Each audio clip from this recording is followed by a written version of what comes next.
साथीहरु स्वागत छ। आज म तपाईहरुलाई आफ्नो ल्यापटपमा फेस लक अथवा भोइस लक कसरी राख्न सकिन्छ म आज त्यो बारे तपाईलाई सानो टिप्स दिन गएको छु। अहिलेको जमानामा आफ्नो ल्यापटपलाई आफ्नो कम्प्युटरलाई अलि सेक्युर बनाउनु आवश्यक छ। सो पासवर्डको सट्टामा फेस लकलाई हामी यसमा राख्ने छौं। आज म तपाईलाई सिकाउने छु र आजको यस एपिसोडलाई म सुरु गर्न गएको छु। सुरु गर्नुभन्दा अगाडि तपाईलाई सानो रिक्वेस्ट छ। तपाई यदि यस च्यानलमा नयाँ हुनुहुन्छ भने च्यानल सब्स्क्राइब अवश्य गरिदिनु होला, किनकि टेक्निकल कुराहरु म अपडेट गरिरहन्छु र हुन्छ भने भिडियो लाइक शेयर अवश्य गर्नु होला। साथीहरुसँग ज्ञान भन्ने भिडियो बाड्नु पर्छ, शेयर गर्नु पर्छ। नमस्कार, म सुनिल। हजुरहरु हेर्दै हुनुहुन्छ हाम्रो ग्यालरी सिकौं सबै नेपालीमा। आउनुस् सुरु गरौँ।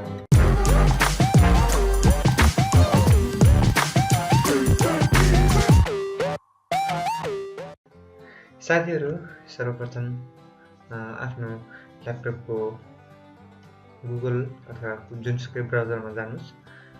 ब्राउजरमा गइसकेपछि त्यहाँ सर्च गर्नुस्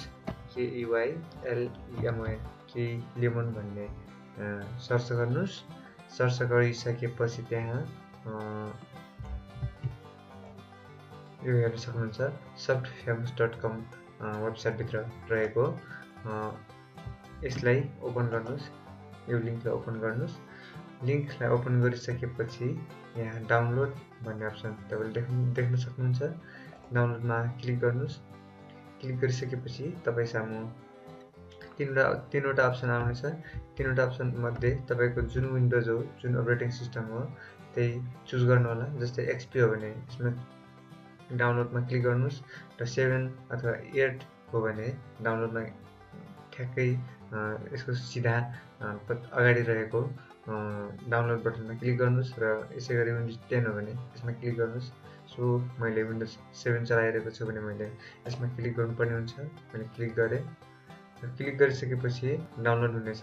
हेर्न सक्नुहुन्छ यहाँ डाउनलोड प्रोसेस सुरु भयो, तपाईले हेर्न सक्नुहुन्छ। र डाउनलोड भइसकेपछि म तपाईलाई इन्स्टल गरेर देखाउने छु। साथीहरु डाउनलोड भइसक्यो। सो मैले यहाँ ओपन गर्छु। ओपन गरिसकेपछि तपाईको सामु खुल्ने छ। यहाँ रनको लागि अप्सन आएको छ। So yes गरिदिऊ। यस गरिसकेपछि सेटअप खुल्ने छ। यहाँ ल्याङ्ग्वेज चुज गर्नु हुन्छ। सो इङ्ग्लिश नै चुज गर्छु मैले र त्यसपछि नेक्स्ट क्लिक गर्नुपर्ने हुन्छ र यहाँ एक्सेप्ट गर्नु एग्रीमेन्टको लागि लाइसेन्स एग्रीमेन्टको लागि टिक लाउनु पर्ने हुन्छ। सो यसमा टिक लाउनुस् र नेक्स्ट बटन क्लिक गर्दै जानुस्। नेक्स्ट गर्दै फेरि नेक्स्ट गर्नुस्। केही क्षणमै इन्स्टल भइहाल्छ। हेर्न सक्नुहुन्छ इन्स्टल हुनु आँटिसक्यो र भइसक्यो।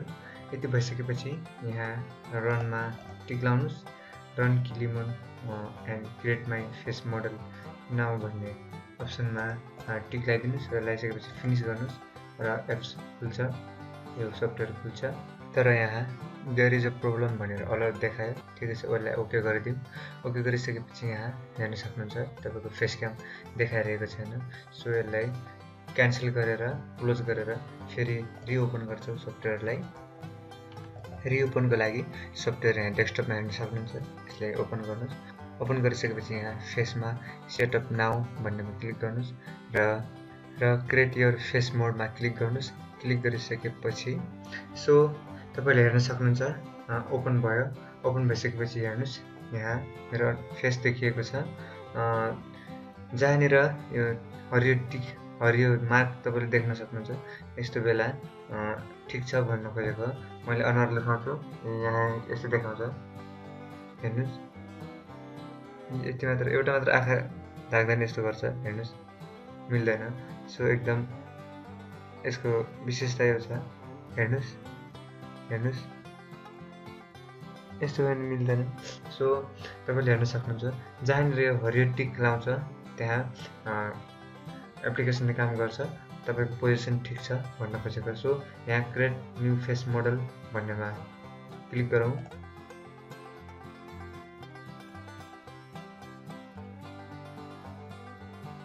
हेर्न सक्नुहुन्छ यहाँ ग्रीन भनेको एक्सिलेन्ट भनेर यहाँनिर भनेको छ।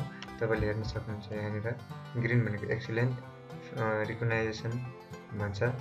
रेड भनेपछि अनुहार चिन्न मुस्किल पर्यो भनेर त्यो नोटिफिकेसन दिने गर्छ।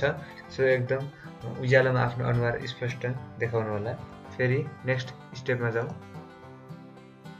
यहाँ तपाईको ल्यापटपको युजर नेम दिनेछ र पासवर्डमा तपाईको यो ल्यापटपको पासवर्ड जुन छ त्यही पासवर्ड राख्नु होला। सो यति गरिसकेपछि यहाँ फिनिशमा क्लिक गरौँ। फिनिशमा क्लिक गरिसकेपछि यहाँ फेस लक भइसकेको छ। सो अब यसलाई म क्विट गर्छु।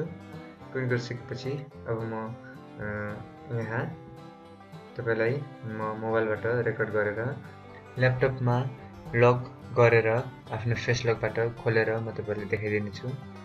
सो यहाँ हेर्न सक्नुहुन्छ म ल्यापटप एकचोटि लक गर्छु। त्यसको लागि लकमा जाउँ। लकमा गइसकेपछि यहाँ हेर्नुस् मेरो अनुहारले खुल्यो। तपाईले हेर्न सक्नुहुन्छ। तपाईले विश्वास लाग्दैन भने फेरि लक गर्छु म। लक गर्ने बित्तिकै म यस्तो गर्छु। यस्तो गर्ने बित्तिकै यहाँ हेर्नुस् खुलेको छैन। अब मैले यो मेरो अनुहार देखाउने बित्तिकै खुल्छ। हेर्नुस् खुल्यो। यसैगरी यो थियो फेस अनलक। यसैगरी हामीले भोइस अनलक पनि राख्न सक्छौँ। त्यसको लागि यो फेरि सफ्टवेयरलाई खोलौँ। खोलिसकेपछि यहाँ भोइस मोडल्स भन्ने अप्सन तपाईले देख्न सक्नुहुन्छ। यसमा क्लिक गरौँ। क्लिक गरिसकेपछि यहाँ क्रिएट योर स्पिक प्रोफाइल भन्नेमा क्लिक गरौँ। क्लिक गरिसकेपछि यहाँ यो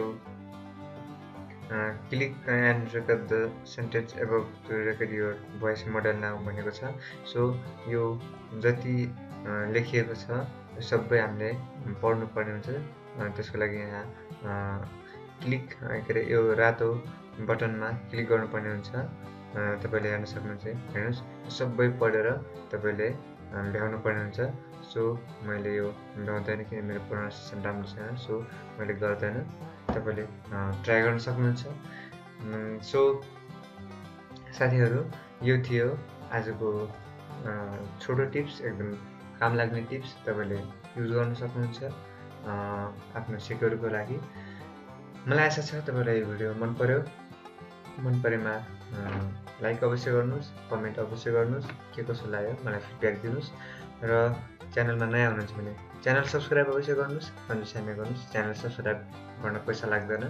सो यति भन्दै नेक्स्ट एपिसोडमा रोचक कुराका साथ उपस्थित हुने बाचा गर्दै आजको यस बसाइबाट बिदा हुन चाहन्छु।